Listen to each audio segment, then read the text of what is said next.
Welcome back, ladies and gentlemen, for a second Amtgard Leadership University panel here at Feast of Fools 2016. This time we're talking about role-playing. What is it? Where is it?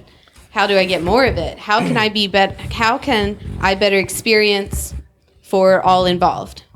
Before we jump in, like we do every time, starting from my left, I'd like each of you to spend a quick 30 to 60 seconds introducing yourself, talk about who you are, where you're from, what your park is, give us any qualifiers, what are your experiences, and then if there are any topics that you definitely want to cover during the panel, give those. Rellik? I'm Lord Rellik from Bandit Flats East in the Kingdom of Crystal Groves. I play out of Delaware. I've been role-playing since I was 12. I'm 25, so long time. I've done multiple forms, tabletop, loose card game role-play. I've done other LARPs. I've done Amtgard for 7 years now. So very wide experience of role-play. And I've done online role-play. So I've seen a lot of forms of it. Hey. Hi, everybody. My name is Dame Celwyn. That's my primary character. I do play others. And I just want to say, if you play other characters, please sign in on the same name under the orc. It drives prime ministers nuts when you keep switching your names. And you can play more than one character. Just sign in on the same name. Anyway, back to what I was saying. I'm Dame Celwyn, and I play at the Bitter Coast, which is in Crystal Groves, and that's mundanely in Maryland. I want to talk a lot today about creating a community of role players. Role play is something that you really need other people for, and so you want to kind of put yourself out there and let people know that this is something you're interested in so that you can attract like-minded people. Not everybody's going to be interested, but some are. But if you don't communicate with them, then they don't know you're out there, you don't know they're out there, and once you get that community, you have people you can give different jobs to, and you can really nurture role play in your area. So that's what I would like to focus on today. Thank you. Hello, my name is Lord Nim'Ruin. I play at the Duchy of Rise and Sun Station in DC area, DMV, whatever they want to call it. I'm current Kingdom Champion of the Kingdom of Crystal Groves, soon to be the King. I have been role playing since I was 13. My primary love for it is stories. I form role play a lot. I have a lot of imagination. I interpret a lot. I like to discuss conflict resolution. I would like to discuss character depth and just consequences for characters and understanding who your character is. Okay. Hi, my name is Lady Nerini. I'm from the Valley of Smoke in Parkersburg, West Virginia. This is my third year in Amtgard, and my second term as regent. And things I'd like to discuss are role-playing at a local park level and how to encourage younger kids to role-play as well. Excellent. We have a lot of interesting things to talk about. I'm so excited. I don't have a lot of experience in role-playing. I forgot the last time. My name is Stepharoth. I play at the Bitter Coast, and I'm standing in for Goldcrest today. I am very interested to hear what you all have to say about role-playing. You're going to do a lot of teaching me. Real quick, just a little housekeeping. Again, I told you all, just refrain from tapping on the table. You're doing an excellent job so far. And remember that you're not only talking to me and addressing me, you're also addressing all of the other folks in this room. So make sure that you speak loudly enough that everyone in the back can hear, and you address everyone, not just me. So first question. What does role play in Amtgard mean? Celwyn. Can I take that? Oh, Yes. I want to take that. People have a lot of different ideas about what is role play, and they will argue with each other about it. But really, role play is not one thing. Role play is a spectrum. Now, role play can be anywhere from just playing an NPC on a quest, self-contained. It can be, something like just writing a blurb online, or it can be something in-depth where you've got a character and a complex background story and you dress like your character and you have these interactions and this history with these other characters. And there's a lot in between, just taking on a persona for the day and doing a lot over time. There's stuff in the V8 book about roleplay. There are quest hooks and props and trinkets, and it discusses what roleplay is in our game, and I'm very excited to have that in V8. I know one of the things that we do at Bitter Coast is we play battle games as part of our ongoing quest, and there's just like a little introduction that our region has written using our characters that, gives a little bit of a flavor to the games that we're playing week after week. One of the things that we've done here in Crystal Groves is there's also a roleplay tavern at events where people can come and interact in character. Roleplay is quests. Roleplay is, I think Rellik mentioned, online. It's, the roleplay stories that Richie wrote. So I wouldn't say that roleplay is necessarily one thing. I think roleplay is just any time that you're acting as somebody who you are not, at whatever level and depth that is. Somebody who's different than Lisa Jacobus, who has a son named Ben. I think she answered it. She did. She did an excellent job. Does anyone have anything to add to that?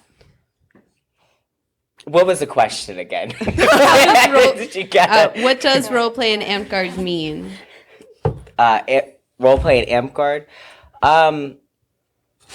I want to say creativity. It's imagination. It's who you want to be. It's who you want to be known for in Amtgard as far as roleplay goes, who your character wants to be. And your imagination, the sky is the limit. You could do whatever you want to do within the confines of the rules. Now, there's several things outside. If you have a RP forum that's caters to Amtgard, if you have a chat room that caters to Amtgard, but you follow the rules of each ones. But it's imagination, it's the creativity, it's to leave your mundane life outside and step into the shoes of whoever you want to be, whether it's a peasant, a god squirrel, whatever you want to do within the wall. Okay. So at my park level, or if I'm traveling to events, how can I tell if someone is interested in role playing? How can I bring someone in to introduce them to role playing? Yes. I think one of the best things to keep in mind with roleplay is communication. You just gotta talk to people, ask them, hey, are you interested? Would you like to join in? And then go from there. You don't want to engage in somebody who you know is not interested because they're going to be standoffish and maybe taken aback by it. So you really need to communicate what you want to do and explain to that person what it is, how to do it. That way they get a better understanding and it makes it more enjoyable for everyone. So I have new people coming to my park and I'm introducing them to the idea of role playing and I give them those kind of pointers. What would be an introductory way to begin role playing? I think the basic steps would be first teaching them about character creation, because you can't role play until you know what you want to role play, who you want to role play. So I think that would be the first step. I don't think many people can walk in their very first day and role play right off the back. So I think that would be the first step you would need to take. Okay. What's the best way to make sure that your role play works well with others and doesn't detract from the other things going on? I think that it's important to understand your character's goals and to have goals that work well with the Amtgard environment.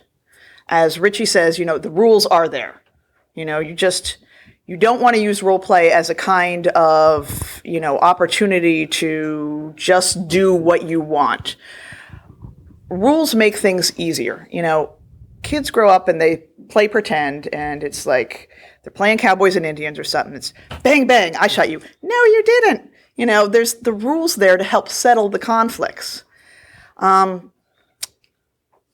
I I think, if you have a situation, if you have a park quest, a lot of people talk about, well, I'm going to go ahead and, break the quest or whatever. And there's really no reason to do that. But on the other hand, a good quest master who's involved in RP can find a way to create some RP consequences out of that and continue the story.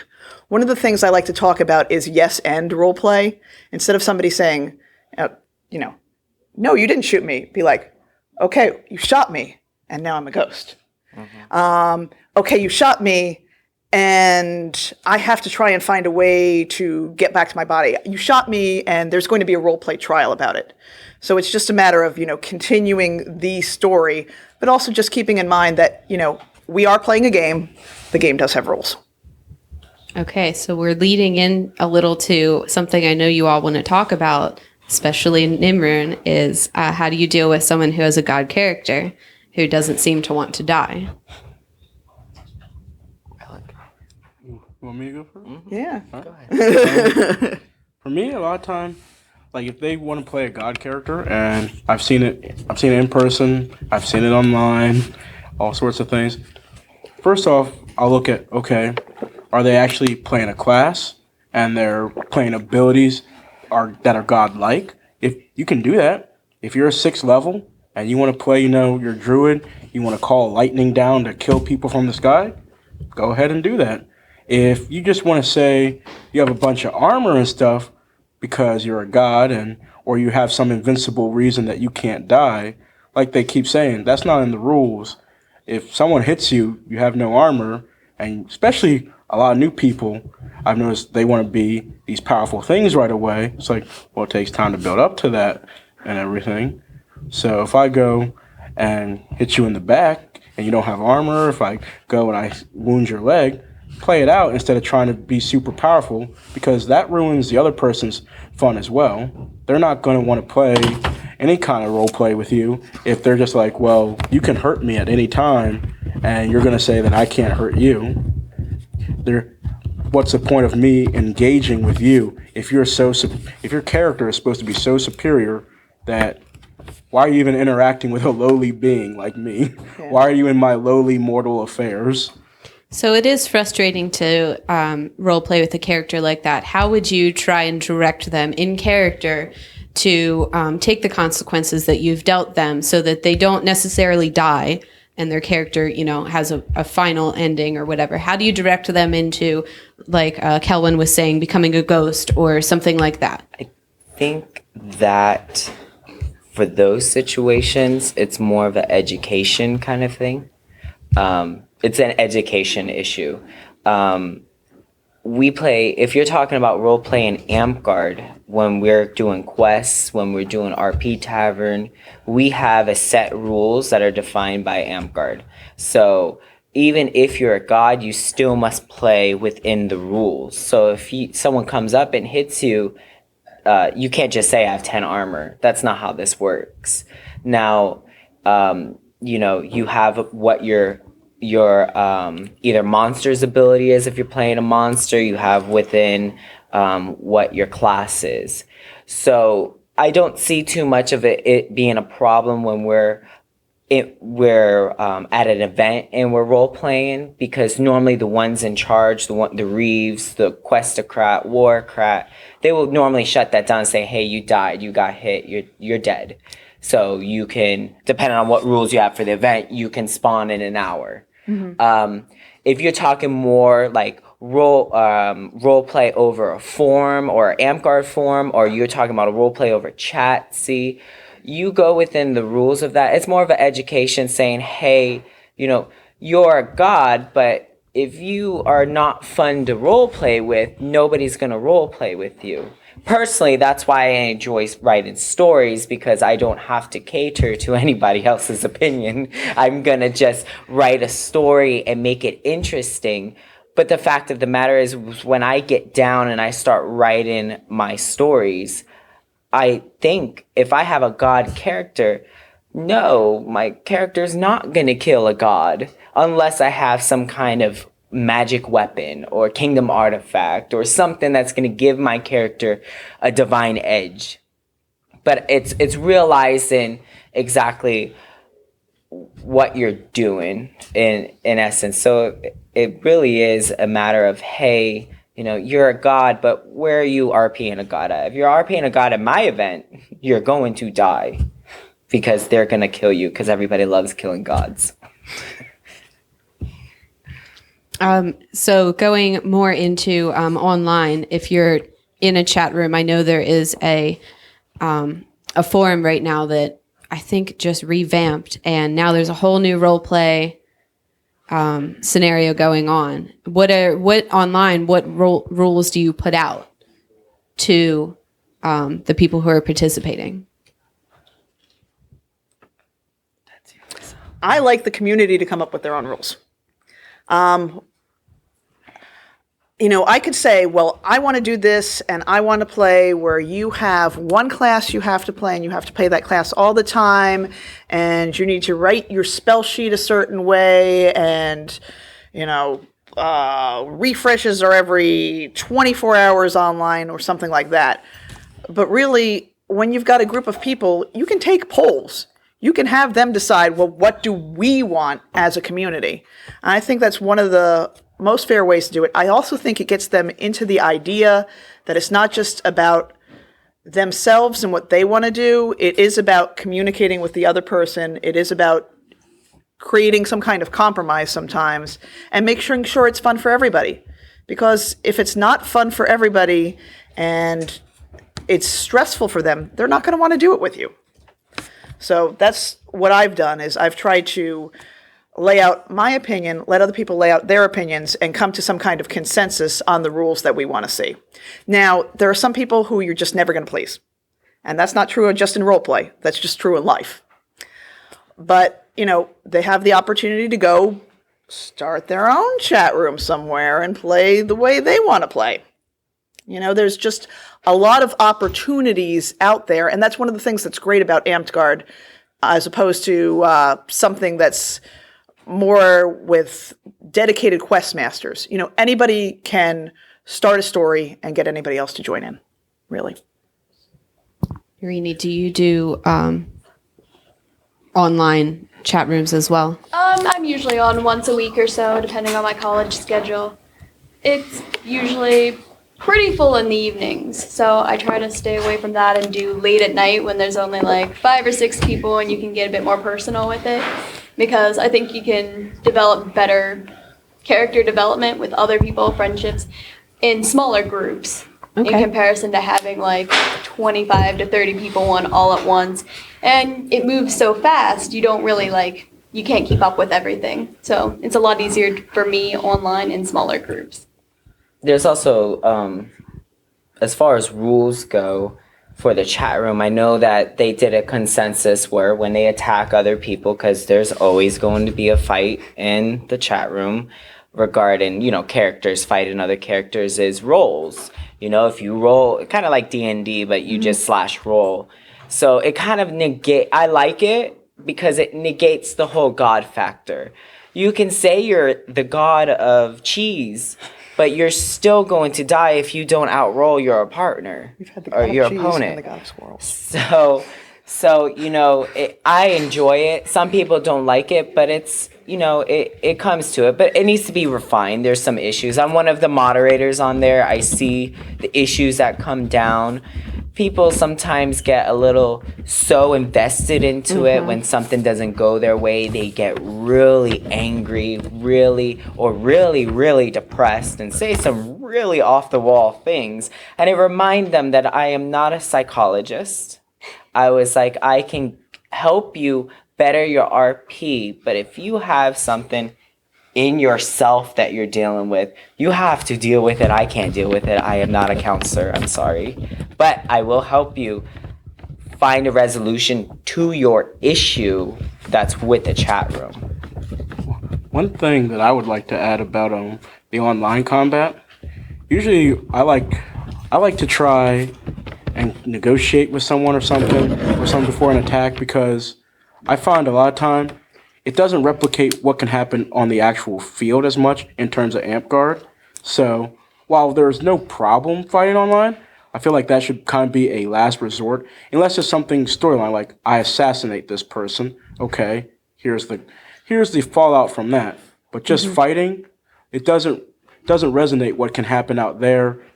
You can have a bunch of friends with you on field, or you could be all alone on the field, and you could get someone ganging up on you or anything. So it doesn't translate as well, and it doesn't translate to what someone's personal abilities can do on the field as well. Okay. So talking about how people get very invested in their character, going off that, how can I be an evil character without being a jerk? I'll answer that. You can be an evil character without being a jerk by playing by the rules, but being evil at doing it. Okay. So, for instance, when I make quests and storylines, I like to make consequences. So, do I know that role players are going to kill my NPCs? Of course they're going to kill my NPCs because they want to be evil. But guess what? That NPC had something to tell you. That NPC had knowledge you needed. That NPC was important. So guess what? Not only do you use knowledge, I am going to buff every monster on there because that NPC died because you killed them. So when your team starts wiping because they can't kill the bosses or they can't kill the people, well, that's because you ignored common factors, common sense. There is no literary character that would just kill anything without gaining its knowledge. You want its knowledge first, and then you kill him. I can respect that. But if you just straight out just kill him because you don't like roleplay and you just want to fight, I say it all the time. That's fine, but I'll make you regret it. Unless you're a Tato and can fight through anything, you're going to fail. And I will make sure as a quest master that you fail just so you learn from your mistakes. Because if you don't learn, you will not get better.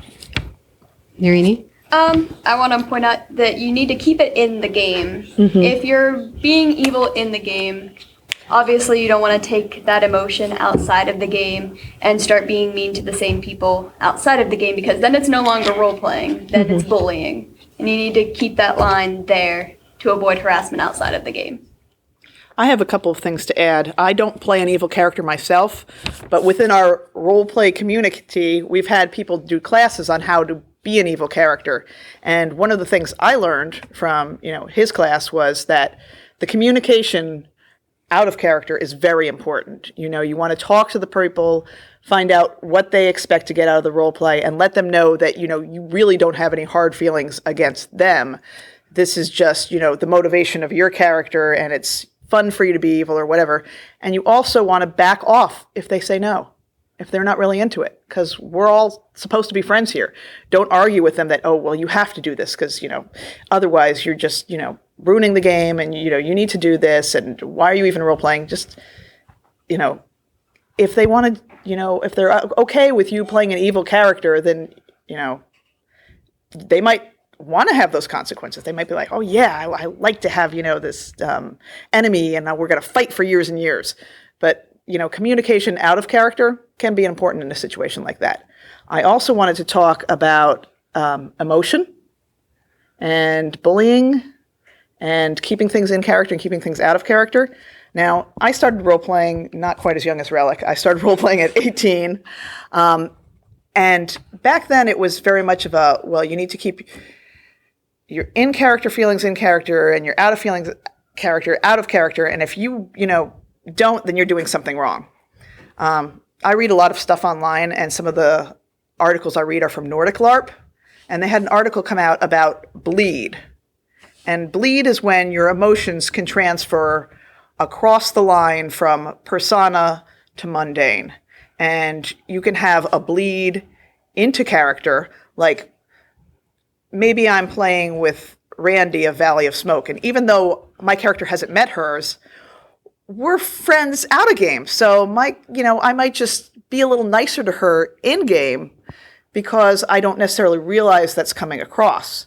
And there is the blade from character to persona too, where if somebody has, ruined your schemes or killed your character's pet or stolen your cheese, you get angry at them out of character, and you might not even realize you're doing it.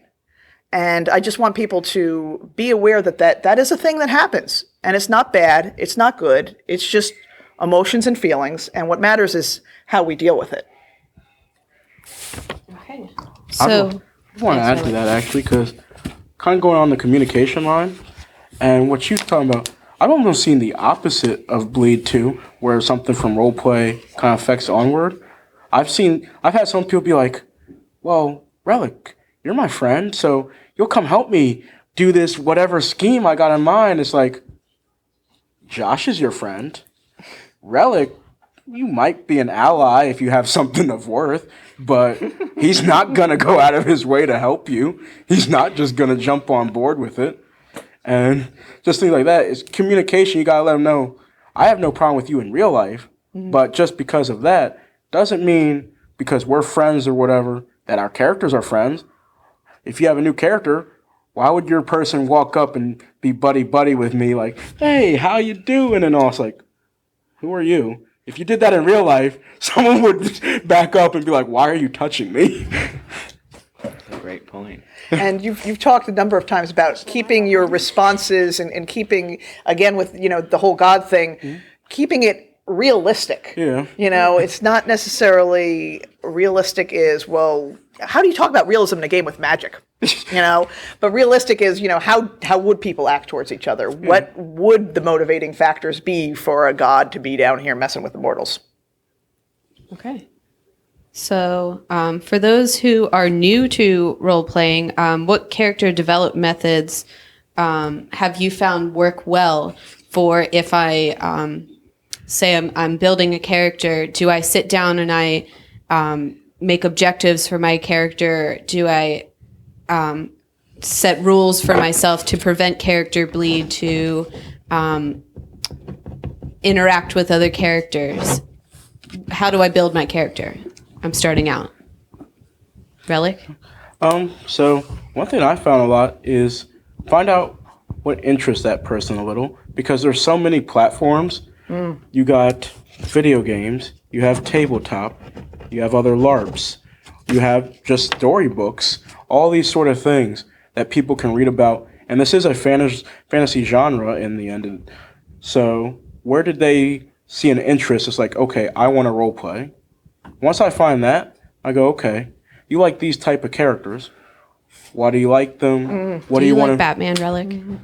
I kind of like Batman. And what do you want? Would you want to follow some of those characters' goals? Is there something that you saw in them that you liked? You're like, okay, I want to portray that in a character. And is it that you want to portray it in a character, or do you want to portray it yourself? Because kind of the same, you can do both, but that's when you start getting that chance of like that bleed that they talk about is going to happen. Because if you feel offended by something personally in that goal, and your character feels it, you might have an issue with someone. So it's good to separate that, and you just want to keep building. And something that has been really popular lately, I find, is what class best emulates what you want to do with those goals. Especially spellcasters, a lot of people look at them like, well, this class only does this. There's a whole book now of this prestige stuff going around, and all it is just customized type class based on spell lists once someone reaches a certain level. So I think it's good to build them up and show them step by step. Well, even if it's not conscious, what's in your mind that wants you to do this? Okay, so setting individual goals for your character and for yourself. Nerini, you have a lot of young people at your park. How do you get them to harness their enthusiasm as youth? Well, I like to push people. It's sort of like the line from Mean Girls where she's like, I'm a pusher, Katie. And that's me. And so I think it's really just talking to them and really like pushing it at them, like, hey, there's this, and I think it'd be great for you, and here's how you do it. Set them up with, like, a lot of the kids at our park already play video games. Our prime minister, well, ex-prime minister, runs DCC campaigns for the kids at school. So they're used to characters, they're used to role-playing in some aspects. So for them, it's really like setting up a name, picking out like what they want to be in this game, having them find their flaws, their strengths, the philosophies of their characters. And, you know, with younger kids, you're going to have bleed sometimes because they don't have the same like range of emotions that adults do. You learn that as you grow up. And so you just got to learn to like accept that sometimes with them and make it work. Do you have a special method that you use to rein them back in when things like that happen? Not really, just like clapping at them. Like I want to add something when it comes to character depth and creating characters, especially for new people. I always tell them, like, because I've gotten a bunch of stories from newer folks that they wrote for me, and I would read them and I'll give them my critiques, and my question will always be, have you played an RPG before? Have you played a role-playing game before? Have you Dungeons and Dragons? Wow. Before you Guild Wars, I think I was just had it in my head. You know, before you start any of these games, you go through the scenario. What is the name of your character? What is the race of your character? What is your class? So you know, and I always try to say, if you're gonna pick a class, pick one from Amtgard. We are Amtgard. You know, how tall is your character? Is your character small? Is your character fat? Is your character skinny? You know, people there. I know someone who is 4'1" that plays a 9-foot orc. It's really hard to tell, but that's what she is. Or he is. And I think that's awesome. But it's understanding to, like, how would your character respond to certain situations? And I was like, you have to understand your character. Like, is your character going to be chaotic? Is your character going to be neutral? I was like, I don't care. I'll go with this if I feel like it, or I'll stay here, or I'm good, I want to help you, and I don't like what that person did to you. We're going to get him because that's divine justice. You know, you have to understand these emotions, understand the way to look at your character and understand. And that's how you start molding it. At least for a story, that's how I do. Because every character that I create just, okay, I want someone evil. But he's not going to be so evil as he's just going to kill children and raise towns. He's going to be evil as in, hey, this person left their purse there. Well, he's going to steal it and sell it on eBay. But, you know, it's understanding what you want to do and who you want to be. And I think explaining that and then working through it is also a good thing. You can't just give up. It's a lot of character development over time. This doesn't happen quickly. Yeah, you want to... Through story-wise, yes, the character can develop massively. How they could be when they first start out is very immature, and at the end of their journey can be so wise. It's unbelievable. But, you know, you got to help them, push them. Celwyn, do you have something to add? I do have something to add. Quickly. There are a lot of character questionnaires online that you can just search in Google, you know, character questionnaire, and a whole bunch will pop up, and some of them will be like 21 questions, and some I've seen are like 100 questions, and they're all different things like, you know, what's your favorite flavor of ice cream? How does your character feel about authority? How would your character treat a servant? And a lot of these things will translate really well into Amtgard because you might have to interact with somebody who's a servant or an authority. Okay. Real quick, I want to touch on, and I know, Celwyn, you're going to have something to say about this, but I want to ask Nerini, since you have this brand new garb that you just finished, I want to ask you how your appearance when you're in character plays into how you behave and how you interact with other people. I think it definitely helps with immersion. I mean, it's much easier for me to get into character when I'm all dressed up in comparison to like jeans and a graphic t-shirt. And I think that goes for the same for everyone. And I think that it helps me know who I can talk to in character as well, based on like, well, do they look like they're going to be role playing? Do they look like their garb is more for going out and fighting? I mean, there are things that you can tell by people's garb. So